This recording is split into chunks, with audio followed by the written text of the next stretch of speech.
Good evening, everybody. Welcome into the Hump Day chat, Packers Hump Day chat number 3. Thanks for tuning in. Thanks for being here. Um, Roll your comments in. I'm really going to make this an official chat. I know when we do our Friday shows, it's a little more like we got plenty of things to talk about, and we definitely try to keep up with your chat.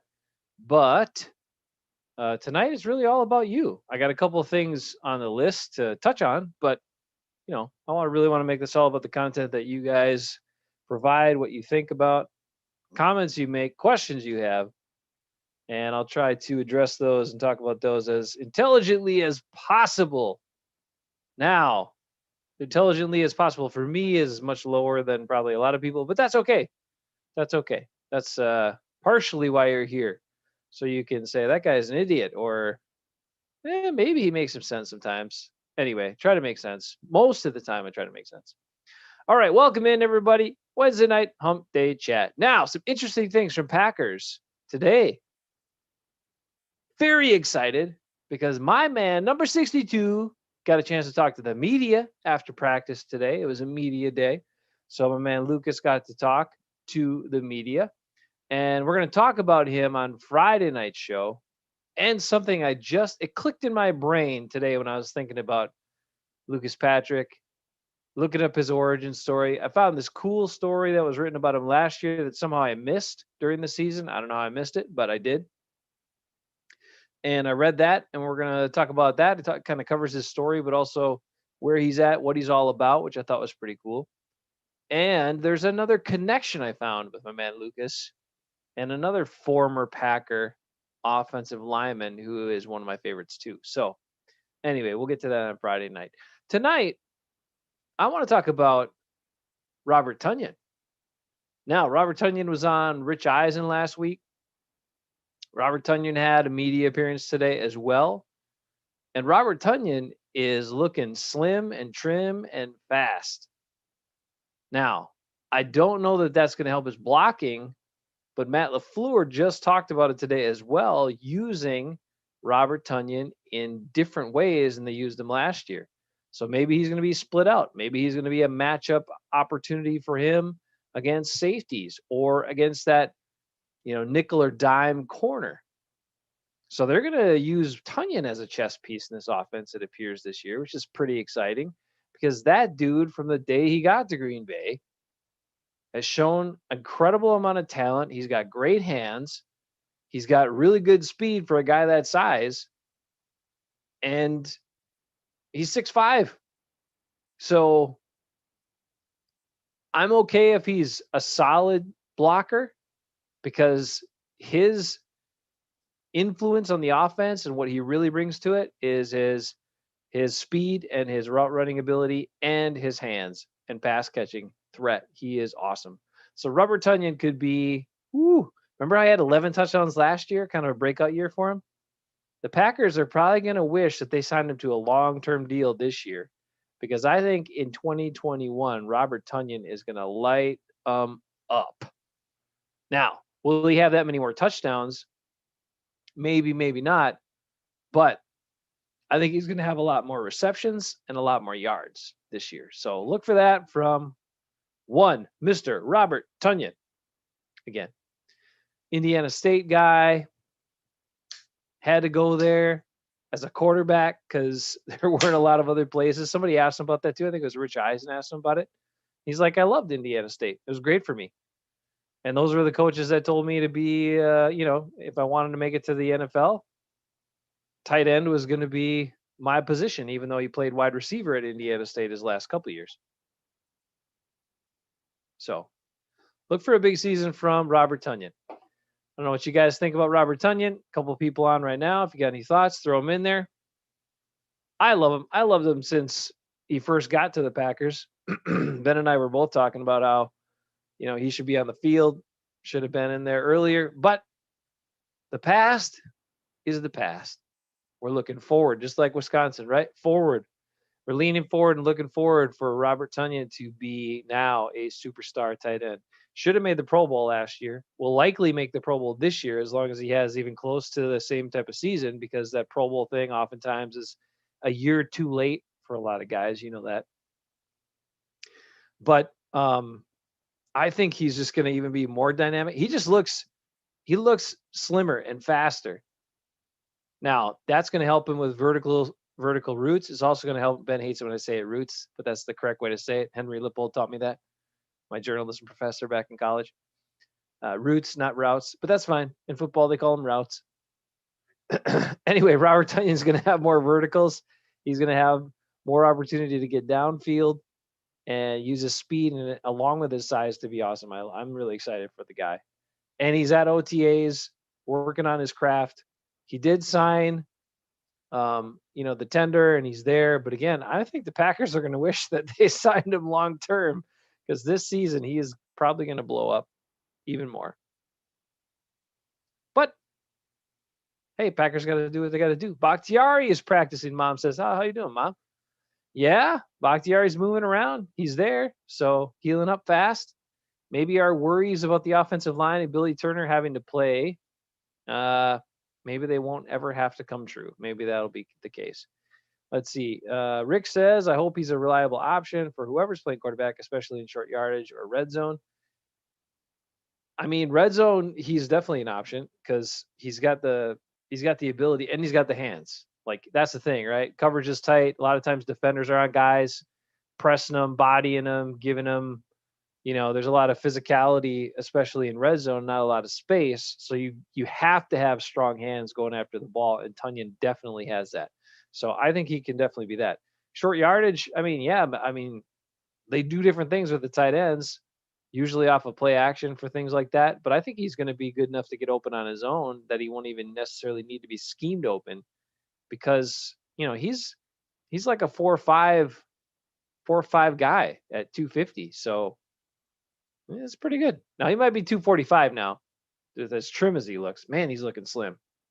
But George Kittle, he's been hanging out with George Kittle a bunch. The other thing he mentioned in his interview with Rich Eisen, which was kind of interesting, is he talked about this tight end camp or tight end showcase. A bunch of the league's tight ends all getting together to hang out. Hey, Bernard, how you doing? Talking about Robert Tunyan here quick. And so Robert Tunyan has gone to that before and is going to that again. So in the off season this summer, a bunch of tight ends get together and hang out and kind of pick each other's brains, talk to each other about what works for them. Travis Kelce has been there before. I think he's going again. Also, of course, George Kittle, but even the, younger guys, it's kind of like everybody's invited if you're a tight end in the NFL. And Robert Tunyan is going to that this summer. Let's see. Zero. Hey, Zero, how you doing? Tunyan looks good, but Tebow looks a little better. Tebow is looking really strong. Holy cow. Yeah, it's interesting. I read something about that too, and I was thinking about it. What if Tebow had made, right, coming into the NFL, had decided to make a position change at that point? Would that have worked out better for him? Would he have been able to be in the NFL this whole time? I still think, a lot of people were saying at that point could have been a great fullback option, which maybe he could have been, but again, you don't use the fullback's running ability too much. So maybe tight end at that point would have been a huge thing for Tebow, and he could have been in the NFL this whole time. Maybe he'd have been an all-pro tight end by now.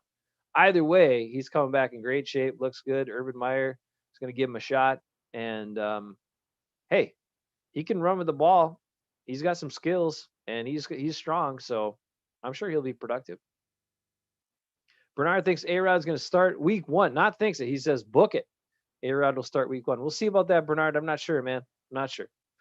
There have been comments saying Jordan Love's looking pretty good so far. A lot of improvement. They're talking about how well the ball is coming off his hands. He's throwing a lot of velocity. So that's all good. And that's great.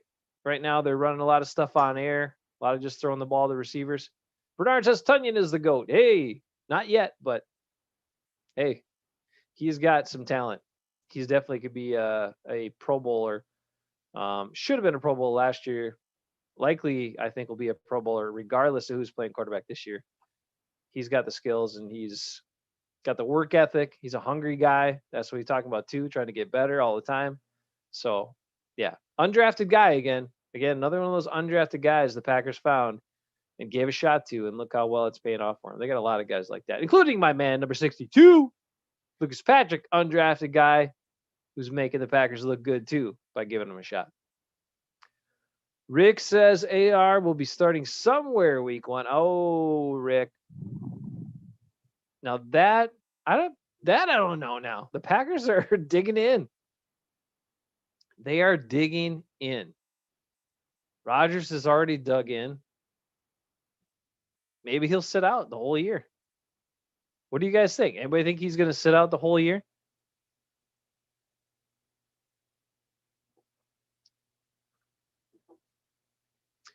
Bernard asks, does it hurt Rodgers that he's 1-4 in NFC Championship games? No. No, it doesn't. Because the Packers know they didn't lose those games because of Aaron Rodgers. So that doesn't hurt him at all. What hurts him is that he doesn't want to be there and the Packers don't want to budge. And so he might, have to sit out this year, not retire. I don't think he's retiring, but he might have to sit out this year. Again, like I said, the problem is the Packers still own him. But of course, if they can trade him like right before the draft or leading up to that year's draft, they could probably get a better offer, better deal. Teams will know, what they're looking for at that point. Right now, a bunch of teams drafted quarterbacks, right? So that's why there's less buyers at this point, because a whole bunch of teams drafted quarterbacks this year. And they got these shiny new toys and they're excited to see how they're going to work out. So none of those teams are going to trade or make offers for Aaron Rodgers right now. That's why it's really pretty much the Broncos. Maybe Washington would consider it. There's not many more players than that. And yeah, that's pretty much it. The most likely one is the Broncos. If something comes together, will they give up enough? I don't know. Will the Packers demand too much? And would they rather sit pat, take money back from Rodgers with rolling the dice a little bit, but hoping that next year some of those shiny new toys won't look so good, or there might be injury complications for some teams with quarterbacks, and all of a sudden there's more people in the market for his services, and then the Packers might be able to get a better deal. I could totally see him doing that. So let's see. Rick says, I think if he sits all year, he's just going to hang it up. Woo! I don't think so. I think if he sits all year, if the Packers do that, if the Packers force that, he's going to be highly motivated to get back at the Packers, like Favre was, right? I don't think at this point he's highly motivated to get back at the Packers, but if the Packers do that, if that's what it comes down to, I think he will have a lot to prove and he will want to I'm sure he would love to meet the Packers in a Super Bowl and beat them, or a playoff game and beat them. But even more than that, I think he'll be even that much more motivated to get back to a Super Bowl, win it with a different team. But we'll see. Again, some people still have some hope that they're going to figure this out or have some sort of resolution. He'll come back. I still wish it would be my dream scenario and that they just say, they get together, they talk to him, they're like, look, do you really want to sit out? You should stop watching Skip, Bernard. That's true. And just say to him, hey, look, do you really want to sit out a year? We've got plans. We got to move out into Jordan Love. We have to. Okay, we have to do that. But he's not ready yet. It will be great for him to learn from you another year. You've been our quarterback for such a long time. Let's come back. Let's all do this together and say to the fan base exactly that, yes, this is Aaron Rodgers' last year. After this year, we are trading him to the highest bidder, or this team that offers us a good compensation, and then also Aaron Rodgers wants to go to. We're going to work with him to find a good trade partner. That's what they should say it. Don't say all those other words. That's dumb. Say they're going to work with Rodgers and the team to find a good trade partner so he can continue his career as we transition to Jordan Love in 2022. But this year, 2021, we brought a bunch of guys back. We got all these guys back. We're in the third year with our new coach. Let's go and win a Super Bowl. That would be dream scenario. Will that happen? It's looking less and less likely. Rick says, yes, Bernard, that is something I wholeheartedly agree with, that he should stop watching Skip. Yes, that's true. Why are people hating on Rodgers so much, Bernard? It's because it's an emotional thing, right? It is unfortunately another divisive thing, because a lot of people are Rodgers fans. A lot of people, but even more people are Packers fans. And then on top of that, you've had this media component, mostly Fox media people, but you have this media component who has hated on Rodgers even when he was awesome. They found things any chance they got. And you know who they are. The short list, Colin Cowherd, Skip, even Mike Florio to an extent. He likes to theorize and try to speculate a lot on Rodgers and put him down personally. He doesn't say he's ever not that good of a player, but Florio likes to put down his character all the time. And then there's a couple others in there, right? And now some of them may have some reasoning for what they're doing. Like maybe they burned Rodgers and he blew him off or something, like some of the writer guys that used to be on the Packers beat or things like that hold a grudge. But as far as Skip, and who you should stop listening to, of course. But as far as Skip and then also the other Cowherd, yeah, Cowherd is the worst. Um, they say ridiculous stuff, and that's just what they do.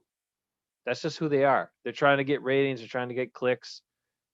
Rodgers is a hot button topic, a divisive topic. You can get the Packers fans or the Rodgers fans all whipped up if you say crazy stuff about him.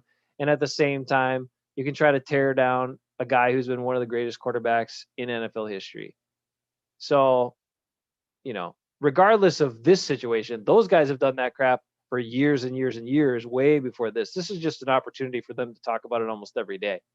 So don't listen to them. Don't watch Skip, man. Skip made a whole bunch of money, got signed to a big fat contract just for spewing hate and lies and ridiculous takes just to create conflict. And that's what people like to see, I guess, in some cases, right? Because you want to get charged up. But we can get charged up for other reasons as Packers fans. We can get excited about our Packers and excited about another thing I'm going to tell you about, which is I just heard. I'm excited to talk to Ben about this. I really am. Friday night, we're going to get into this a little bit too. We have another opportunity to dream, you guys. Because right now, with the distribution of reps in OTAs at inside linebacker, Ty Summers is very, very much in the running for starting and significant playing time. Right now, it's a wide open competition as it looks like with Barnes and him and Kamal Martin and McDuffie, although McDuffie's undersized and a rookie, he's going to be more of a special teams guy. But Ty Summers, if it really is, so new coaching staff, or not new coaching staff, but new defensive coordinator, sort of a new system, and a linebackers guy as your new D coordinator, right? He's a linebackers guy. So I believe Joe Barry's going to see it. And I believe if it is an actual open competition, Ty Summers is going to come out on top. They will not be able to deny that he is their best option at middle linebacker, and he will tear them up this year. 150 if he gets to play every game, 150 tackles, easy, impact player, always in pass coverage, running guys down. If they blitz him some, you can do all kinds of stuff with that guy. He's awesome. All right. Think says if Rodgers leaves now, will the fan base react to Love, assuming he gets the nod? Will people get behind him from the start? I think a lot of them will, Rick. Mostly because at this point, Aaron Rodgers is helping that situation by saying he doesn't want to come back to the Packers. So that is something like, if you're a fan of the team and this quarterback who, even if you're a huge Rodgers fan, you hear him say that hurts, right? As a Packers fan, regardless of how the Packers have screwed this whole situation up. Let's say, okay, they totally screwed it up. A number of people are siding with Rodgers. They understand that. They understand the Packers blew this whole situation incredibly, right? Front office, a huge issue. But in the end, like I said, Rodgers cannot win. They're always going to be team loyalty first by the fan base. It might take a couple of years for some of them. It's always going to be like that, but a good percentage of them are already making it back to team loyalty, turning away from Rodgers, and they're going to be coming in with open arms to Jordan Love. I think a good percentage. It'll be a much easier transition for Love as a starter than it was for Rodgers as a starter. I'll say that. That's 100%. Bernard misses Jordy. I do too. Jordy was awesome, and he probably still could be effective. Definitely did not need to be let go as soon as he was. Rick says, will people be skeptical, wait to see what the team does before getting on board with the Love train? I mean, I'm not going to say they're going to be over the moon with him, but he's also not going to have a lot of pressure on him at the beginning, right? He's got 2 really good running backs.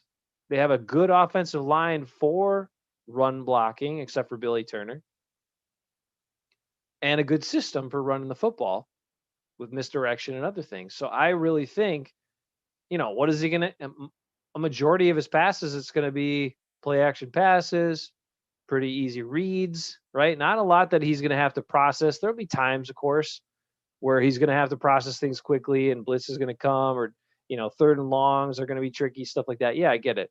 But a lot of the offense that he's going to have to operate is going to be pretty simple and pretty easy for him. And he's going to be aided substantially by, Jones and Dillon, who they're talking about. Dillon needs to be more involved this year too. So you take Aaron Rodgers out of the equation, and yeah, Dillon definitely needs to be more involved, because otherwise you're going to run Jones into the ground. So it's going to be a lot of Jones and Dillon. It's going to be Ben's dream scenario, running the ball like 70% of the time, or maybe 60% of the time. A lot of Jones and Dillon, and then some play action pass, and once in a while drop back pass. That's not too hard to do as a quarterback. And simple reads too, because a lot of those play actions are simple reads, right? You come out, get a couple of options off the fake. Your first read's not there, you check it down. That's one thing they said too in practice. Love has been checking the ball down a lot quickly. And they asked Matt LaFleur about that. Do you want to see him push the ball? Actually, it was Bill Huber that asked that. Do you want to see, is he checking it down too much? You want to see him push it more and downfield? And Matt LaFleur said, I just want him to follow his feet and follow his reads. For him, that's really important. So, yeah. And that is, you take the safe play, you take the positive play. You don't need to make the hero play at any point, especially when you're a brand new starting quarterback. But he's going to have a chance to get his feet wet in preseason games. They got a long way to go.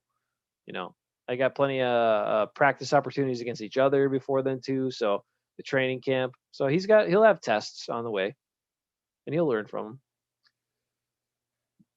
The one thing I'm going to save that for when the transition actually does happen. I mean, the thing is, it's coming, right? There could be some magical scenario where they work it out this year, and Aaron Rodgers is the quarterback this year, but after this year, that's not going to be the case anymore. So if you haven't faced that reality yet, you really need to. I think it's already a done deal that he's not going to be playing for the Packers again, that Aaron Rodgers is not going to take another snap as the Packers quarterback. Bernard says, I'm starting to like Joe Barry. You should. I like Joe Barry too, because he's like our first defensive coordinator. That's kind of it's kind of an encouraging guy, right? He's not so gruff and grumpy or too serious and super laid back. Like, he gets guys pumped up, and that defense needs energy. I said it on our Friday night show. I mean, you guys watched all the games last year. When there were no fans, that defense was flat, and they played flat. No energy, no hustle. Nobody was picking them up, kicking them in the butt. If they're playing like that, this coach will do it. Their defensive coordinator. He's not going to just give them a grumpy look. He's going to get them pumped up and say, let's go, perform, and encourage them along the way. But if they need a kick in the butt, I believe he'll do that too. Rick says one good thing is that a lot of Packer fans are loyal. That's true. I expect there to be a pretty solid fan support whenever the quarterback transition happens, unlike Lions, Chargers, etc. Yeah, I think so too. I mean, yeah, it's the case.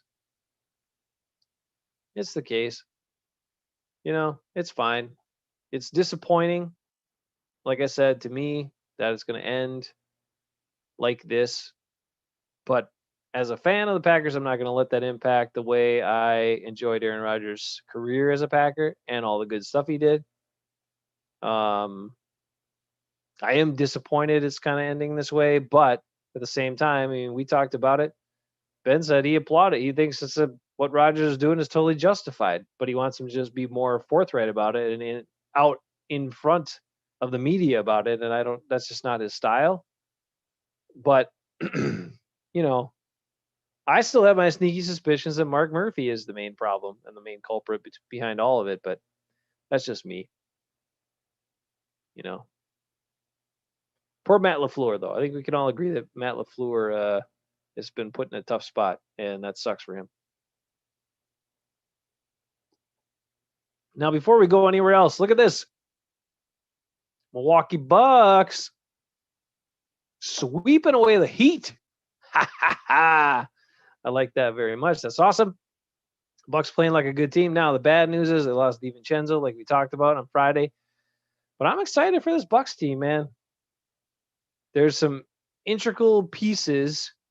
And if you're not a basketball fan, you don't normally watch, it's playoff time. You can watch it now. It's good stuff, right? And the Bucks have a legitimate shot to get to the NBA Finals. They've had a shot the last couple of years.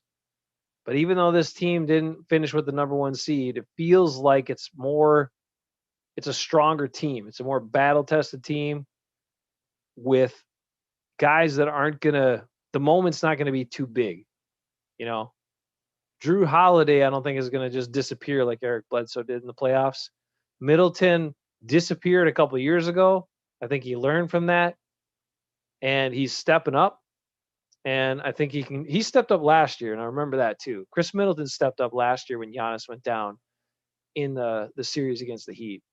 So I think Middleton's better. I think Drew Holiday is an incredible upgrade. I think Giannis is hungry. Y'all love my man Brook Lopez. I love my man Brook Lopez so much. Doesn't always look pretty, but it works. And when he hits a three-pointer, I'm super jazzed. And then you got other guys like Pat Connaughton and Brent Forbes lighting him up, shooting the ball so well. And Portis is a really key addition too. All right, Bernard, your Lakers are bad. I'm sorry, man. Sorry, your Lakers are bad.